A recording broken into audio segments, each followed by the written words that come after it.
Hi, family, and welcome back to Girl Get Up. For those of you who are new to the channel, I am your host, Gjergji. We welcome you. Girl Get Up is a platform designed to inspire, educate, and empower women in the urban community. Today, our guest, Tatiana G. Tatiana is the president and founder of Noteworthy Resources. So, Tatiana, would you like to introduce yourself, please? Yeah, my name's Tatiana Gjergji. I live in Albany. I'm from the Bronx, New York, BX, boogie boogie. I started a nonprofit a few years ago and just love being a part of my community. Thank you for having me. No, thank you for coming. Honestly, we welcome you. How did that start? How did you just wake up and say, you know what, I'm going to start a nonprofit?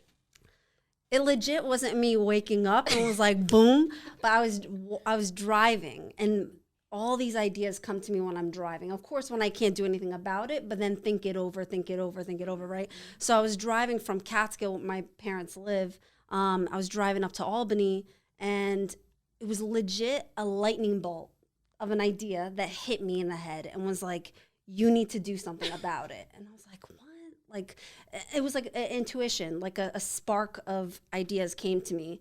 And I was like, what do I need to do? Because when it comes to being first generation American, my family is from Albania and from Montenegro. Seeing all of these struggles that my family had, even then coming to this land of opportunity, and them still struggling with their business, me going to college, us not having enough resources or not knowing what options are available in our community, it really, and I see other people struggling, that's what made me it was like a call to action to get things going. So. Wow. So you started in 2017. Fairly new. So what are some things you guys got going on within Worthy Resources, like the programs and things that you guys offer? Yeah, we host educational workshops, so they can be like how to make your own smudge stick, and then what like energy is, what is empath, how to cleanse your energy. We do educational workshops about setting healthy boundaries, learning about your chakras, numerology, making vision boards to help with manifestation and goal setting. We also have business seminars, mental health support groups every month. And we just launched our skateboarding program last summer. That sounds so cool. Wait, so I didn't even know you guys offer all of those services. Holy smokes, you guys. I'm actually finding out information with you. So with these classes, like what are the requirements, the qualifications? Can we just like sign up and go? Yep. Or really? Simple. Sign up and go. All of our workshops are by donation. So whoever can afford, whether it's $1, $5, that can help with the organization with supplies and materials. But it's a sliding scale. We don't ever want anyone to feel pressured or, have the lack of resources. So our workshops vary from either $5 to $20. And you could just sign up, register, or email us, let us know, you want to, take advantage of the sliding scale option that we have available. And you just attend. And most of them were all virtual for 2020, but you're first to know. We might be opening up a physical location on Lark Street. So, you heard it here first at Girl Get Up. Wait, seriously? That's awesome. Congratulations. Yeah. Fingers crossed. I know. I just want other people to believe in us as much as I believe in other people. So I'm just trying, and that's all we can do rather than, that's never going to happen. Why should I even do it? You know what I mean? Yeah. So I really try to make those workshops available as much as possible for people of all ages. In the capital region. So most of them were virtual. Then we'll start probably doing hybrid next month or 2 months from now. Mm-hmm. But what does that look like? What does the hybrid model look like? So I'll have my laptop out. So I'll have Zoom on. So whoever wants to zoom in can zoom in and still see us and hear us. And then, but we'll still be people, at our physical location, present, physically.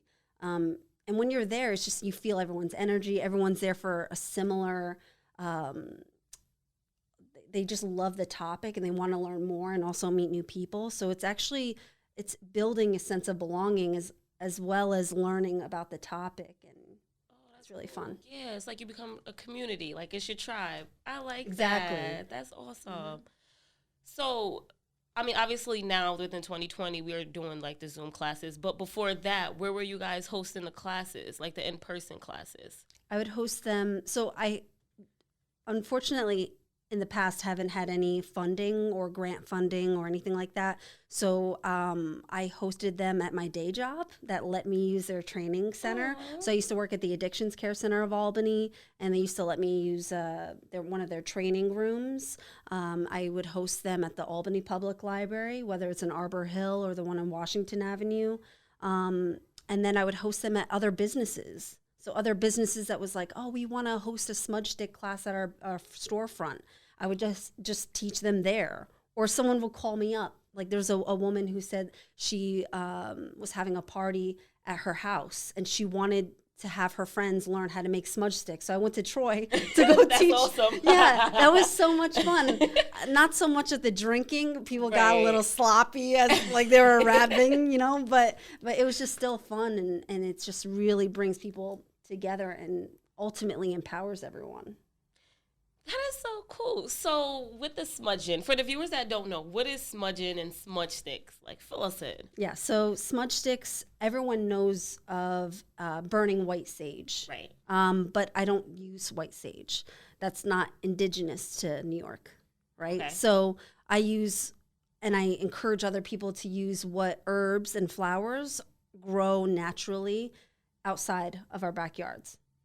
Okay. So regular sage, like garden sage, rosemary, lavender, eucalyptus you can get here, thyme, like all of these other herbs that are more familiar with cooking, like oregano. Oregano is extremely protective herb. So learning about the symbolisms of these herbs and what they actually mean and what they've been used for like generations and decades ago, now we're using for us to cleanse our energy and cleanse our home. And that helps with increasing serotonin levels. So it helps with relaxation, sleep, depression, anxiety. It's been proven to get rid of like 90% of bacteria in the air and like pollen, pet dander, like all that type of stuff. So it's really, really great, not only just the smell of them. I mean, some of it might smell like marijuana, but whatever. It's all natural, natural herbs. It's just it's really fun because I bring them all fresh and then people choose what they want in their smudge stick and they pick the color string and I teach them how to wrap it themselves so they get to like physically feel it and smell it and it's so intentional. And then they go home with it, they hang it up for like 2 weeks and watch it dry. So it's a great process for them to learn more about it. And it's not just Native Americans and the indigenous people of Americas that used to burn sage and other herbs like sweetgrass and tobacco. It's been around everywhere throughout the world. I didn't know throughout the world, people are burning resins and woods and like wood, like Palo Santo is from Ecuador and Peru. It's a healing wood. Oh, I'm like, I've never heard of it, but okay, you're schooling me. Yeah, there's so many awesome things that, are already available outside that we can use.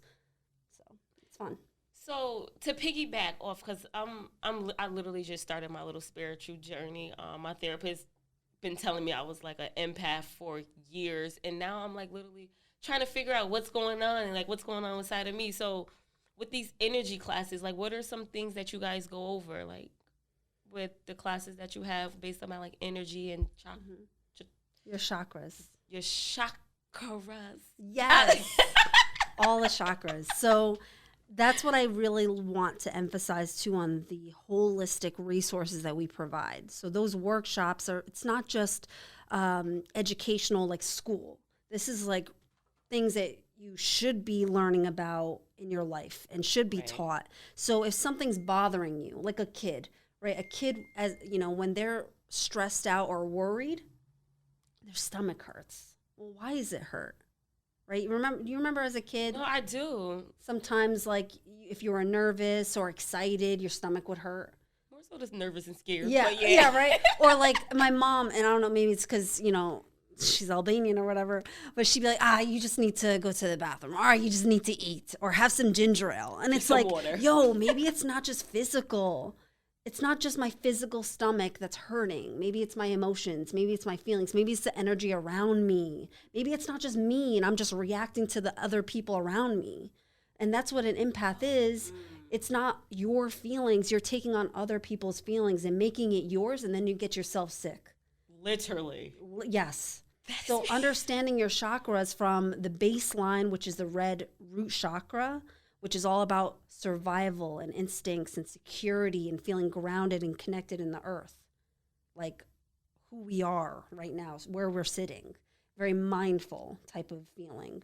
And all these chakras going from the base of our spine all the way to the top of our head, they all have different meanings, different symbolisms, and it relates to certain imbalances that you might feel. So if someone has a stomach ache when they're feeling nervous or excited, it's their solar plexus.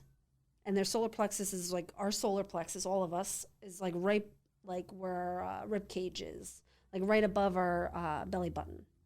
And that center is all about self-esteem and personal power and confidence. So if I'm stressed out, most likely because of my self-esteem and confidence or a lack of control, my stomach's going to hurt. Related to that. You know when someone passes away or someone breaks up with you, your heart hurts? And it feels like physical pain, but yes. That emotion is making your physical body hurt. It's not your heart actually affecting your feelings. It's your feelings affecting the physical, biological parts of our body. But if you talk about feelings, then you're weak, right? That's what we were taught, especially men. Right. So men rather just not say it, and then they get angry. What other emotion are they resorting to? Wow. Wait, so do you teach this to children, or is this... It's all age-appropriate language. Right. I'm gonna be coming to take some of these classes myself. I'm so serious. Why not? Why not give them the tools now? Because those kids are gonna grow up. Just like us. We didn't have those tools as a kid, and then now we're realizing it. Like, just because those, like, it's really important to give youth support and resources and love and acceptance and all these things. But a lot of the adults have also need that too. Even though they're older, they probably never got that. And they probably got even worse. And that is a cycle. So that parent of that kid is hurting, and then they will, like, not intentionally hurt that other kid with, like, toxic things or crossing boundaries or trying to protect them, overly protect them and stuff, rather than just explaining things. But we're not.